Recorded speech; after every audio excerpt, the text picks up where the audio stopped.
syubhatan iku dadi hujjah argumen lama tahaqqaqa mongko yekti ora dadi nyata ajzul kufari apa apese pira-pira wong kafir li annahum krana sak temene wong kafir yumkinu iku mungkin hum ing kafir dakwal ilhami apa ngaku-ngaku untuk ilham. Alasan pertama mengapa ilham inspirasi yang kita dapat belum tentu membuat itu adalah ilmu kepastian, ya, belum mengesahkan bahwasanya itu adalah hal yang benar. Pertama ada dawuh Allah Subhanahu wa taala ketika mereka ketika Al-Qur'an ngapunten, ketika Al-Qur'an menantang orang-orang kafir bahwasanya apa yang diajarkan Kanjeng Nabi Muhammad SAW itu salah. Jadi kan orang-orang kafir itu seneng aneh gitu ya. Kanjeng Nabi dawuh Allah Ta'ala itu Tuhan yang harus kita sembah, tentang iman dengan surga, iman dengan neraka, iman dengan qada qadar dan lain-lain. Orang-orang kafir mengatakan eleh ngapusi, kan gitu ya. Eleh ngapusi. Maka Allah Subhanahu wa taala membantu Kanjeng Nabi dengan kata-kata qul hatu burhanakum in kuntum shadiqin. Ya udah, kalau kamu mengatakan aku ini salah, aku ini bohong, mana dalil kalian? Kalau memang kalian jujur, ya, kalau memang kalian jujur, pasti mereka nggak bisa mendatangkan dalil. Karena orang-orang kafir kan hanya halah, gitu, hanya berdasarkan instingnya sendiri. Dia dari hatinya, Muhammad itu ngawur yang kata-kata ngawur dari hati mereka itu kan tidak berdasarkan ilmu. Kalau memang benar, kalau memang insting mereka itu bisa dijadikan hujjah, bisa dijadikan dalil, maka orang-orang kafir seenaknya sendiri mengatakan bahwasanya Muhammad itu salah sebab hati saya mengatakan seperti itu. Nah, ini loh. Ini makanya orang-orang yang hanya menduga-duga, apalagi menduga-duga itu ya jangan terlalu percaya dengan dugaannya. Kalau belum tahakkuk, kalau belum tahu betul sejatinya perkara yang sedang dilihat, harus berdasarkan bukti gitu loh. Asani utawi kang kaping pindho annal waqi'a iku sak temene kang tumiba fil qalbi ing dalem ati qad yakunu iku terkadang ana apa waqi' minallahi iku saking Gusti Allah Subhanahu wa taala kal wahyi kaya dene wahyu wa qad yakunu lan terkadang ana apa waqi' minasyaitoni iku saking setan liqaulihi ta'ala karena dawuh Gusti Allah taala rupane dawuh wa inna syaitana la yuhuna ila auliyaihim wa inna syaitana lan sak temene setan-setan la yuhuna iku yakti padha waring wahyu bisik-bisiki sapa setan ila auliyaihim marang pira-pira kekasih setan au min waswasatin nafsi utawa saking bisikane nafsu liqaulihi ta'ala karena dawuh Gusti Allah Ta'ala rupane dawuh wa na'lamu ma tuwaswisu bihi nafsu wa na'lamu lan wis weruh sapa kita Gusti Allah ma ing barang tuwaswisu kang bisik-bisik bihi kelawan wong nafsuhu apa atine wong wala yumkinu lan ora mungkin at-tamyizu apa bedakake bainaha ing dalem antarane wahyu setan utawa nafsu. Ingkul talamun ngucap sapa sira zakara was nutur as-sufiyatu sapa ulama sufiyah at-tamyiza ing beda-bedakake bainaha ing dalem antarane bedane wahyu setan lan nafsu ujiba mongko den jawab bi annahu apa sak temene kelakuan yakunu ana apa iku mau nafsu wahyu setan hina idzin ngapunten yakunu iku ana apa waqi' hina idzin ing dalem mengkono-mengkono kang tinutur istidlalan iku kesimpulan la ilhaman dudu ilham. Yang kedua, suara hati, ilham, inspirasi tidak bisa dijadikan hujjah, tidak bisa dijadikan bahwasanya kita mengerti betul sesuatu karena sesuatu yang ada di dalam hati ini kemungkinannya 3 datangnya. Pertama, datangnya bisa jadi dari Allah Subhanahu wa taala ya. Kadang para ulama, para aulia itu mukasyaf, mereka bisa mengetahui kondisi seseorang karena dapat bisikan-bisikan ilahi. Bisikan-bisikan ilahi. Ini hal seperti para anbiya, para nabi, para rasul itu mendapatkan ilham ya bukan hanya ilham tapi betul-betul wahyu dari Allah Subhanahu wa taala. Itu pun masih melalui siapa? Perantara malaikat Jibril. Intinya yang masuk di dalam hati, kemudian praduga yang ada di dalam hati kita bisa jadi datang dari 3 hal. 1, datang dari Allah Subhanahu wa taala dan itu betul. Dan yang kedua, ada yang datang dari setan. Dalilnya mana? Dari Allah Subhanahu wa taala, wa inna syaitan la yuhuna ila auliyaihim. Ketahuilah bahwa sesungguhnya setan itu bisa berbisik kepada para kekasihnya alias anak buahnya setan, orang yang seneng hawa nafsu, orang yang seneng mengikuti kelakuannya setan, itu setan seringkali menggoda. Nah, wahyunya setan itu menggoda. Makanya Dondot ini kalau ke sana kemari mungkin karena tergoda oleh setan. Tapi kalau Ramadan ini enggak ada setan ya, sufidati syayatin. Yang kedua intinya ada yang dari setan. Dan yang ketiga, hati itu bisa ngomong, bisa punya inspirasi, punya suara, itu terkadang min waswasatin nafsi, karena bisikan nafsu. Nafsunya sendiri yang ngomong, ayo ini perkara yang bagus, itu si fulan nakal, itu orang yang jelek, ya seperti itu. Tuduhan-tuduhan itu karena berasal dari nafsu. Nah ini makanya kita hati-hati, kita ini bukan orang yang bisa membedakan bisikan hati ini. Apakah ada memang dari Allah, apa memang dari setan, atau memang berangkat dari hawa nafsu.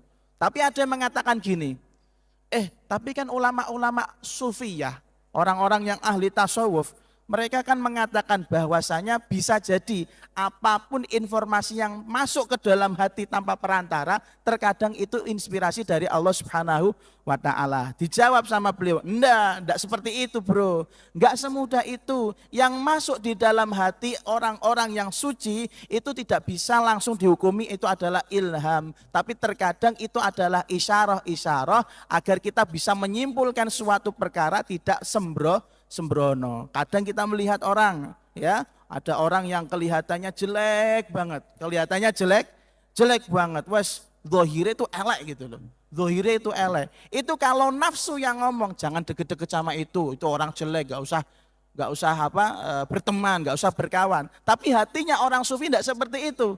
Justru dia ada semangat, ayo kamu tak ajak untuk melakukan kebaikan. Nah ini, maka ketika dia bisa menghukumi seseorang itu jelek, itu hanya istidlal. Oh orang ini kasihan, jelek, jauh dari Allah, tak tulungi nih. Saya bantu dia untuk kembali taat kepada Allah. Gitu loh. Maka praduga-praduga yang muncul di dalam hati bukan berarti dia itu makrifat, tahu keadaan orang itu, tidak. Nyatanya kathah banyak sekali para aulia yang berpenampilan dalam penampilan preman, yang berpenampilan dalam penampilan lusuh, yang berpenampilan dalam penampilan pengemis. Enggak semuanya pakai sorban, enggak semuanya pakai baju takwa. Lalu kemudian kita menghukumi orang-orang seperti ini adalah orang jelek, enggak bisa, karena kita enggak ada makrifat di situ. Maka yang kita lihat itu hanya prasangka, tapi jangan dihukumi prasangka kita itu selalu benar. Bon. Ats-tsalitsu utawi kang kaping 3 qauluhu sallallahu alaihi wasallam iku dawuh Kanjeng Nabi Muhammad sallallahu alaihi wasallam. Rupane dawuh man utawi sapane wong fassara iku nafsiri sapa man Al-Qur'ana ing Qur'an bi ra'yihi kelawan pendapate man, belawan pikirane man.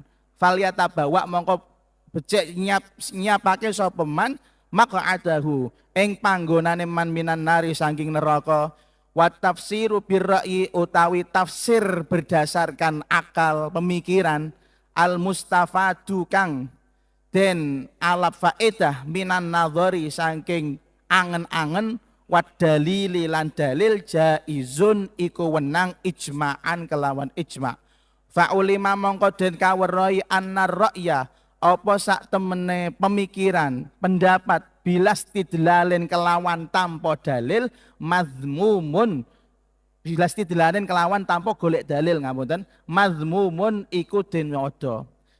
Yang ketiga, kenapa bisikan hati, ilham atau inspirasi, insting yang ada di dalam hati kita tidak boleh kita jadikan bahwasanya itu adalah suatu ilmu. Suatu saat Kanjeng Nabi Muhammad SAW pernah bersabda, Yang artinya gini, barang siapa yang berani-berani menafsiri Al-Quran atau mengartikan Al-Quran berdasarkan pikirannya sendiri, siap-siaplah dia untuk apa? Menyiapkan tempat yang ada di neraka. Di sini kata beliau, at-tafsiru birra'yi, ketika kita menafsiri Al-Quran berdasarkan pemikiran kita, tapi kita dasari dengan melihat dalil yang ada, kita dasari dengan pendapat ulama yang ada, maka tafsir itu boleh. Sekali lagi, saya ulangi lagi. Orang kalau nafsiri Al-Quran hanya berdasarkan pikirannya sendiri, hukumnya haram. Hukumnya haram, dan itu siap-siap dia ada di neraka. Tapi kan kadang tafsir itu memang muncul dari pikiran kita sendiri. Lah, tinggal kita, ada dalilnya enggak yang sesuai dengan pikiran kita? Kalau memang tafsir yang kita siapkan, tafsir yang kita pikirkan itu ada dalilnya dari para ulama, ada dari hadis, ada dari qaul sahabah, ada dari qaul para ulama, maka tafsir kita ini tidak tafsir yang salah. Berarti tafsir yang memang ada dasarnya. Di sini menunjukkan, kata beliau, fa'ulima anna ra'ya bilastidlalin madmumun. Kita harus ketahui bahwasanya berpendapat tanpa ada argumentasinya, tanpa ada dalilnya, itu hukumnya jelek. Nah, maka dari itu semua yang ada di dalam hati ini tergantung ada enggak ulama yang mengatakan sama dengan pendapat kita, ada enggak Quran yang sesuai dengan kata hati kita, ada enggak hadis yang sesuai dengan kata hati kita. Maka dari sini kalau memang sesuai itu namanya ilmu, kalau tidak sesuai maka itu adalah bisikan dari setan atau bisikan dari nafsu. Asyi'atu utawi kaum Syiah wa ba'du sufiyati lan sebagian wong tasawuf za'amu iku padha nyono sapa Syiah wa sufiyah hujjiyatahu ing urgensi nuku napa kena dialap dalil ilham wastadallu lan padha ngalap dalil sapa Syiah wa ba'du sufiyah alaihi ing atase za'am biwujuhin kelawan pira-pira wajah. Tadi musannif mengatakan bahwasanya semua insting, inspirasi, kata hati yang ada di dalam hati kita tidak bisa dijadikan dasar bahwasanya kita mengerti sesuatu, kita ma'rifat pada sesuatu, tidak bisa. Akan tetapi anehnya ada seorang atau beberapa orang dari golongan Syiah.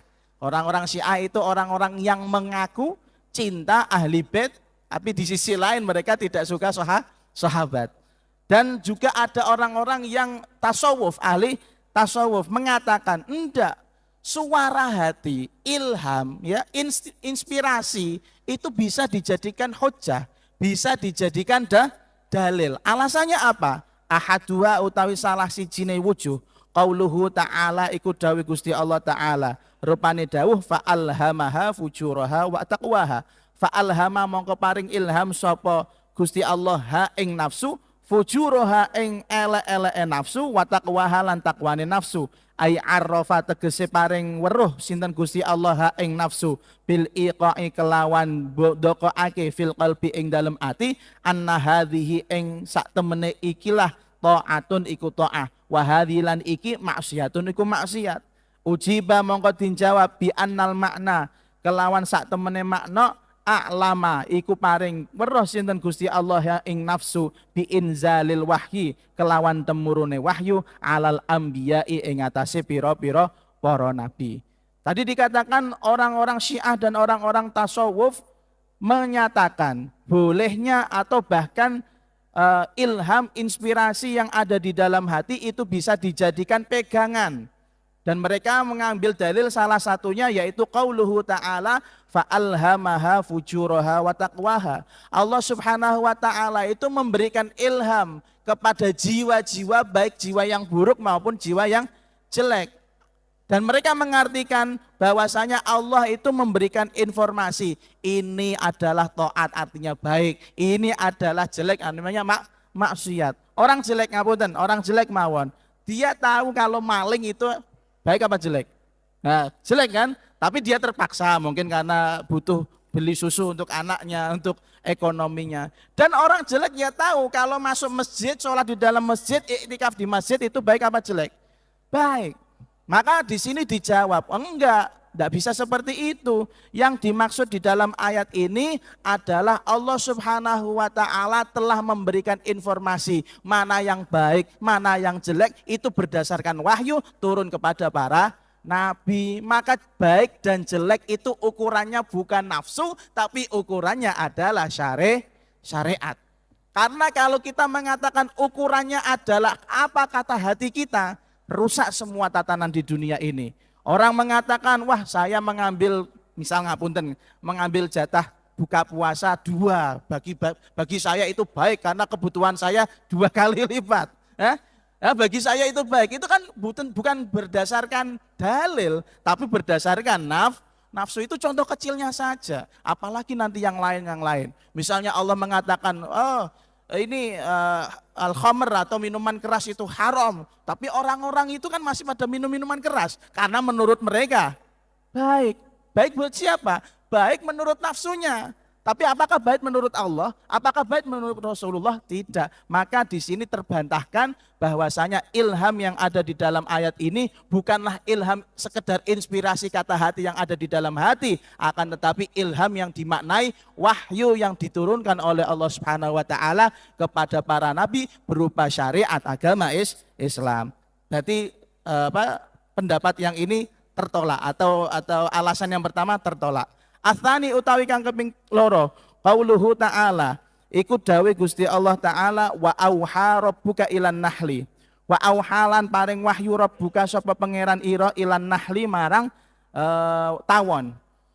Fa idza alhama mongko nalikane paring ilham sapa Gusti Allah ilaiha marang nahl, hatta arafat sehingga ngerti sapa nahl al masalihah ing pira-pira kebaikan, kebagusan, fal mukminu mongko iku utawi wong sang iman aula iku luwih utama li annallaha karena sak temene Gusti Allah subhanahu syaraha wis jembarake sinten Gusti Allah sadrahu ing atine mukmin binurihi kelawan cahayane Gusti Allah.